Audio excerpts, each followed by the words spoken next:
Sharita Matthews, Chief Editor of Matthews Media Management, and this week I'll be filling in for today's episode of Ask Daphne. Today's question comes from Nikki. Nikki asks, how do I make my book a bestseller? First of all, kudos to you on finishing your book. However, my question to you is, what motivated you to write your book in the first place? Was it to make money? Was it to gain notoriety? Was it to reach your audience? Or was it simply to get your story out there? Becoming a bestseller may or may not help you to accomplish this goal. For example, Kindle calculates bestsellers based on the number of ebook downloads. Some authors heavily discount their books in order to accomplish this goal.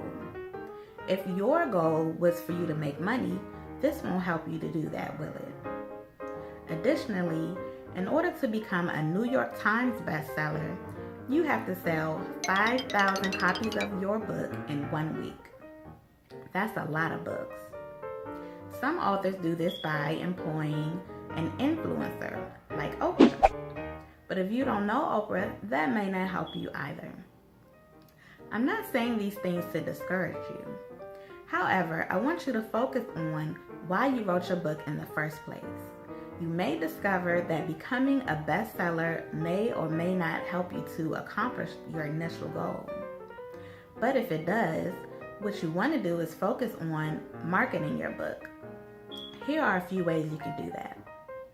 I don't know what your book is about, but let's say it's an informational book. The first thing you want to do is to position yourself as an influencer.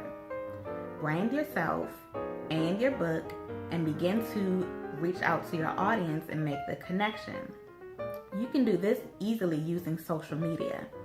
There's platforms such as Facebook, Instagram, and Twitter. There are other options out there. No matter which one you choose, they have free and paid options for advertising. The next thing you want to do is to use social media to employ first readers. First readers are a valuable resource to authors because they create social proof to other people who come across your book. Think of it like the exit interviews at movie screenings.